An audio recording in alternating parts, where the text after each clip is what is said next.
지난해 10월 11일 북한은 우리 군의 무인기가 세 차례에 걸쳐 평양 상공에 침투해 대북 전단을 뿌렸다고 주장했습니다. 반드시 대가를 치러야 할 엄중한 군사적 공격 행위이다. 당시 국방부는 관련 의혹을 부인했지만 그런 적이 없기 때문에 확인해 보겠습니다. 불과 1시간 만에 말을 바꿨습니다. 여러 가지 다양한 상황이기 때문에 확인해 드릴 수가 없습니다. 북한은 평양 상공에서 추락한 무인기 사진까지 공개하며 응징하겠다고 위협 수위를 높여갔습니다.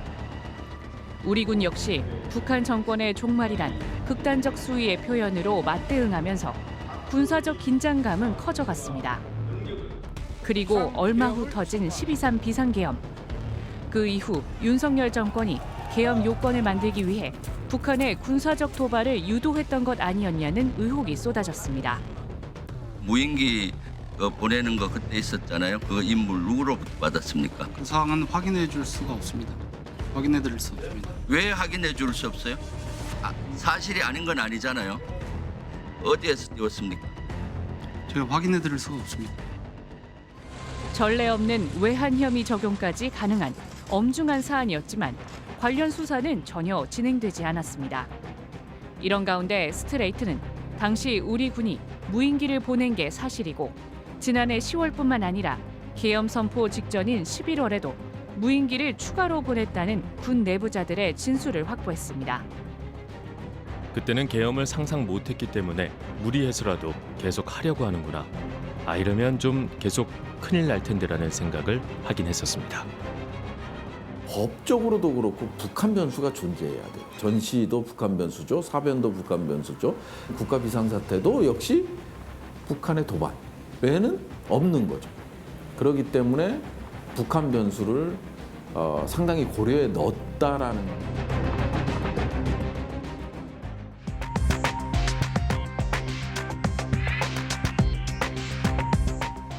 안녕하십니까, 이휘준입니다. 오늘 스트레이트는 내란 특검의 핵심 축인 외환 혐의와 관련해 단독 취재한 내용 전해드리겠습니다.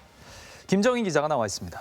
김 기자, 윤석열 정부는 평양에 무인기를 침투시켰다는 의혹에 대해 확인해 줄 수 없다는 입장이었는데 이걸 반박하는 내용을 취재한 거죠? 네, 그렇습니다. 간단히 말씀드리면 북한이 주장했던 대로 작년 10월에 우리 군이 무인기를 보낸 게 맞고 여기에 더해서 계엄 직전인 11월에도 무인기를 추가로 보냈다는 진술 녹취록을 저희가 확보했습니다.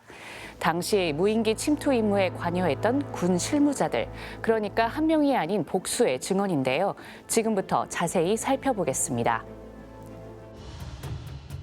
지난해 10월, 북한은 평양에 추락한 무인기를 공개하면서 다시 한번 무인기가 출현할 때에는 선전포고로 여기겠다고 위협했습니다. 우리 측도 북한을 강력 비난하면서 일촉즉발의 긴장이 이어지던 11월. 내부 사정을 잘 알고 있는 현직 군인 A씨는 이 사령부에 내려진 충격적인 지시를 전해 들었다고 합니다. 북한에 무인기를 보내라는 명령이었습니다. 어쨌든 하나 소실됐기는 했지만 북한이 제대로 잡지 못하고 허둥댔다는 인식이 있었기 때문에 효용성을 확인해서 써먹으려고 하는구나라는 생각을 느껴서 이러면 좀 계속 큰일 날 텐데라는 생각을 하긴 했었습니다. 북한이 무인기를 또 보내면 선전포고로 간주한다고 선언한 상태에서 누가 봐도 자칫 무력 충돌로 이어질 수 있는 무모한 지시로 보였습니다. 더 충격적인 이야기도 들었습니다. VIP랑 장관이 그 북한 발표하고 박수치며 좋아했다. 너무 좋아해서 사령관이 또 하라고 그랬다. 사령관이 굉장히 부담을 느끼고 있다는 얘기까지 들었습니다. 10월에 평양에 보낸 무인기가 발각됐다는 발표에 윤석열 당시 대통령과 김용현 장관이 오히려 좋아했다는 소식이었습니다. 막 좋아할 일인가 싶긴 했는데 좀 황당하긴 했습니다. 결국 상부 지시에 따라 11월 중순 다시 평양 무인기 침투 작전이 실행됐다고 합니다. 이미 북한이 한번 발견했기 때문에 또 들어갈 경우 발각될 가능성이 더 높을 수밖에 없었습니다. 절반은 안 올 수도 있다는 감수한다고 생각했었습니다. 그렇기 때문에 정말 보수적인 의견에서는 이거 20%면 성공이다라는 사람도 있었습니다. 예, 그런데 그놈 한 대면 사실 선방한 겁니다. 이 제보자는 12.3 계엄이 터지고 나서야 무모해 보였던 무인기 작전의 배경을 짐작할 수 있었다고 합니다. 계엄 터지고 나서 외환, 그 북풍 얘기가 나오면서부터 이상한 생각이 됐고, 이게 평양 무인기가 이용됐구나 하는 게 자괴감이 들면서 굉장히 부끄러웠습니다. 사실 부대가 이거 준비할 때는 그래도 나름의 오물풍선에 대응하는 자부심을 가지고 작전을 준비했던 건데 일단 모든 게 맞춰지는 겁니다. 이 충격적인 제보가 조사를 통해 사실로 밝혀진다면 고의로 북한의 공격을 유도했다는 유력한 증거가 될 수 있습니다. 스트레이트는 또 다른 군 내부자 B 씨의 진술 내용도 확보했습니다. 윤석열 정부가 확인해 줄 수 없다는 입장을 고수했던 지난해 10월의 무인기도 우리가 보낸 게 맞다는 증언이었습니다. 지난해 10월 9일 북한이 우리 무인기라며 공개했던 비행 경로. 이 경로는 우리가 보냈던 무인기의 경로와 매우 유사했다고 합니다. 처음에는 이제 병영도에서 출발하고 그다음에 북한 영공으로 들어가기까지 과정인데 이 과정에서는 북한의 지상 레이더를 피하는 궤도, 그러니까 북한에서 이제 지상의 레이더가 탐지하기 어려운 사각지대로 서해안으로 돌아서 가는 궤적이 보였고, 평양 무인기 침투 작전은 시작부터 이상한 점 투성이었습니다. 작전이 처음 하달된 건 지난해 6월. V, 즉 대통령의 지시였다고 했습니다. 그리고 이상하게도 군 내부에서도 알 수 없도록 비밀로 하라는 지시가 있었다고 합니다. 부의 지시다. 국방부 합참 모르게 해야 된다. 저쪽에 절대 말하지 마라. 드론 작전 사령부는 이때부터 대북 전단을 담을 이른바 삐라통을 만들어서 무인기에 달아 날리는 훈련을 했다고 합니다. 그런데 평양 상공에서 추락한 것처럼 훈련 중에도 여러 차례 무인기가 추락했습니다. 훈련에 쓰인 무인기는 SBAT 기종. 북한이 공개한 추락 무인기와 엔진 연료관이나 착륙 장치 등이 같습니다.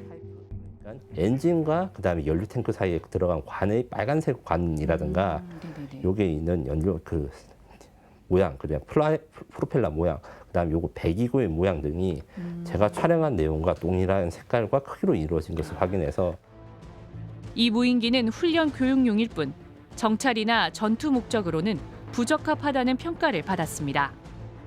가장 큰 문제는 소음이었습니다.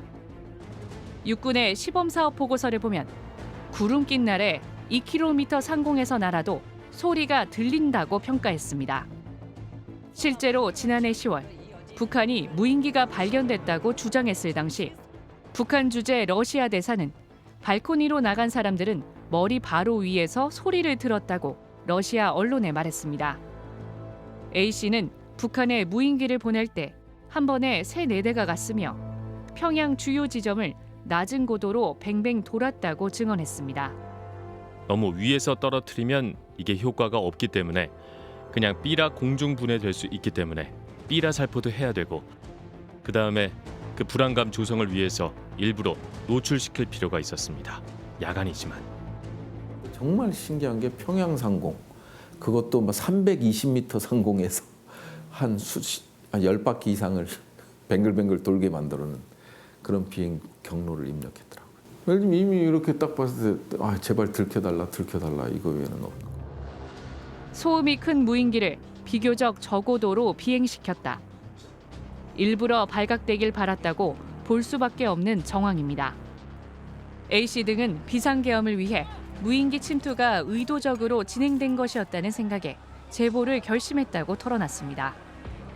군인들은 순수하게 대통령의 명을 받아서 임무 수행에 만전을 기하고 성실하게 임무 수행했는데, 혹시 이게 비상계엄의 그 분위기 조성, 비상계엄 선포의 요건을 만들기 위한 의도적인 행위가 아니었나라는 생각 때문에 굉장히 자괴감이 들었다는 얘기를 직접적으로 했어요.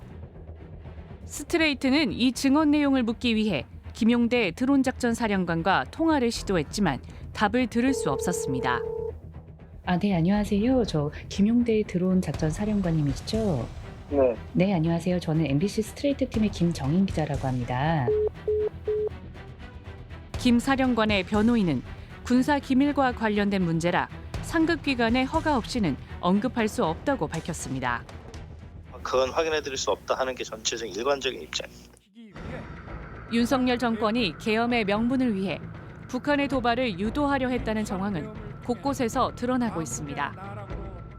내란의 비성기획자로 알려진 노상원 전 정보사령관의 수첩엔 NLL에서 북한 공격 유도 등의 내용이 적혀 있었습니다.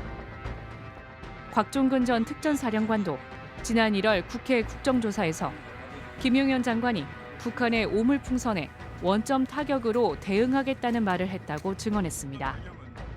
10월 정도로 기억을 하는데 김용현 전 장관으로부터 북한 오물풍선 쓰레기 상황이 발생하면 원점을 강력하게 타격하겠다 하고 합참 지휘통제실에 직접 내려가서 지휘하겠다 라는 소리를 저한테 직접 비아폰 통화하면서 저한테 했기 때문에 불법 계엄의 전말을 밝히기 위해 반드시 필요하지만 6개월이 훌쩍 지난 지금까지 이 외환 혐의에 대한 수사는 멈춰 있습니다.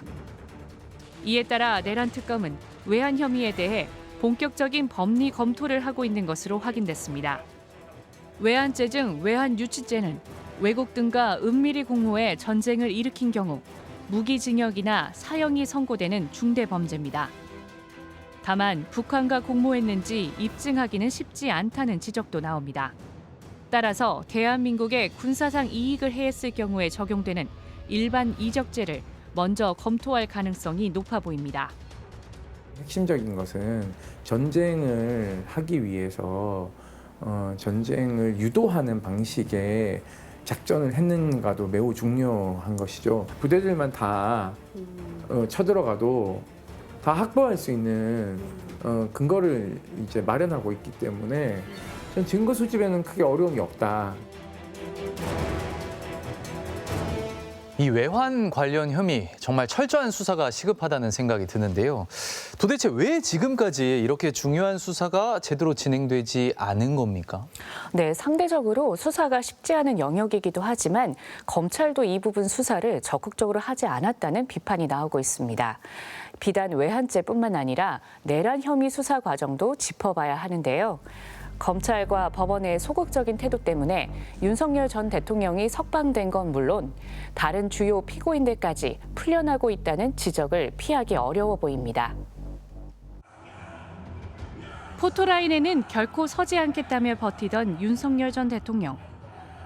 하지만 절대 예외를 인정할 수 없다는 특검의 엄정 대응 원칙에 결국 지하 주차장이 아닌 지상 출입구를 통해 조사실로 들어갔습니다. 하지만 체포 방해 지시 혐의를 신문하던 경찰관을 바꿔달라며 조사를 거부하는 등 신경전을 벌였고 결국 새벽 1시쯤 조사를 마치고 귀가했습니다. 외부 조사 불연 거부하신 이유가 뭡니까? 검사 시절 피의자가 조사자 선택할 수 있게 해주셨습니까? 반려견과 여유롭게 산책을 하고 편한 복장으로 지하 상가를 다니던 내란 우두머리 피고인. 산책하시는 거 몇 번 봤어요. 여기 산책을 주로 하세요? 네. 이 상가 말고 여기 주변 산책도 많이 안녕하세요. 대통령 선거를 앞두고는 부정선거 영화를 관람하고 김문수 후보 지지를 호소하는 등 대선에도 개입했습니다.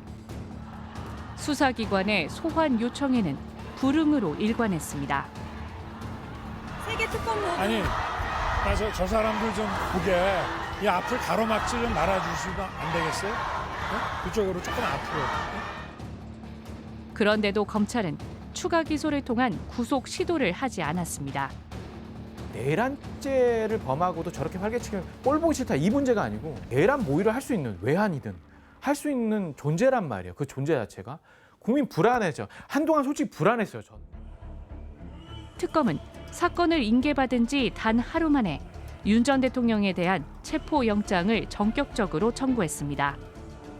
내란 혐의와 별개로 경호처에 자신의 체포영장 집행을 막도로 지시한 특수공무 집행 방해 혐의, 그리고 군 사령관들의 비화폰 정보 삭제를 지시했다는 혐의입니다. 조사에 응하지 않은 유일한 사람이고 특검은 수사 기한에 제한이 있고 여러 사항에 대한 조사가 예상되는 바 끌려다니지 않을 예정입니다. 법불락이 형사소송법에 따라서 엄정히 진행할 예정입니다. 윤석열 전 대통령과 함께 계엄을 모의하고 실행했던 이인자 김용현 전 국방부 장관. 재판이 길어지면서 구속기간 만료로 석방되려던 순간 단 3시간을 남기고 특검이 증거인멸 교사 등의 혐의로 추가 구속 기소하면서 가까스로 석방을 막았습니다. 불법 계엄 이인자의 석방이 임박할 때까지 검찰은 뭘 했던 걸까? 취재 결과 검찰은 김용현 전 장관의 증거인멸 혐의를 뒷받침하는 진술을 이미 확보했던 것으로 밝혀졌습니다.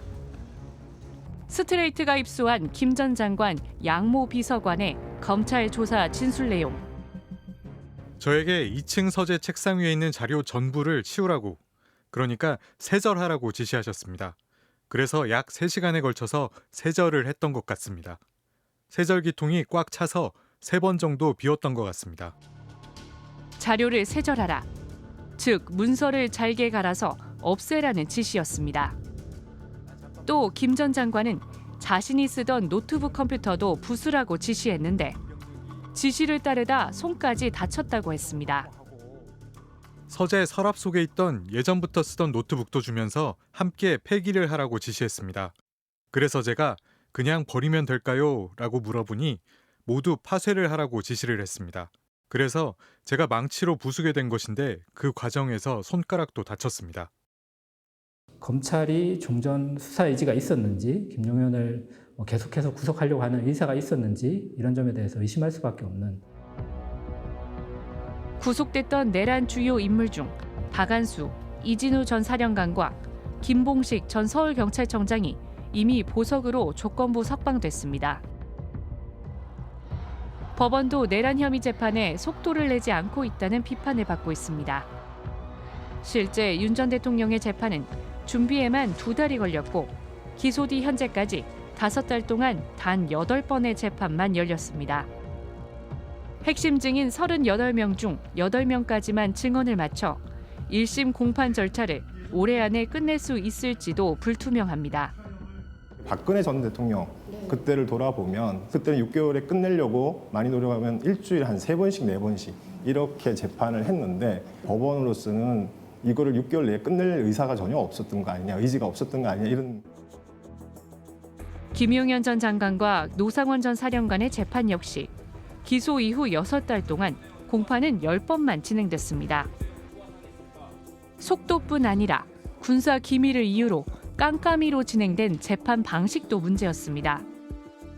김 전 장관 재판을 꾸준히 모니터해오던 한 시민단체에서 참다 못해 지기현 재판장에게 의의를 제기하기도 했습니다. 비공개로 진행합니다. 퇴정해 주십시오 했을 때 이제 제가 지금이구나 하고 이제 손을 들었습니다. 계속 이렇게 비공개로 이루어져서 국민의 알 권리를 침해하고 실체적 진실에 국민들이 다가갈 수 없게 만드는 것에 대해서 굉장히 심각한 문제의식이 든다라고. 탄핵 이후 권한 대행들의 거부권에 막히면서 불법 계엄 이후 7개월이나 지나서야 본격 시작된 내란 특검 수사. 특검이 숱한 방해와 비협조를 뚫고 진실을 밝혀 무너진 정의를 바로 세울 수 있는 시간은 최장 170일. 벌써 임명 후 17일이 흘렀습니다.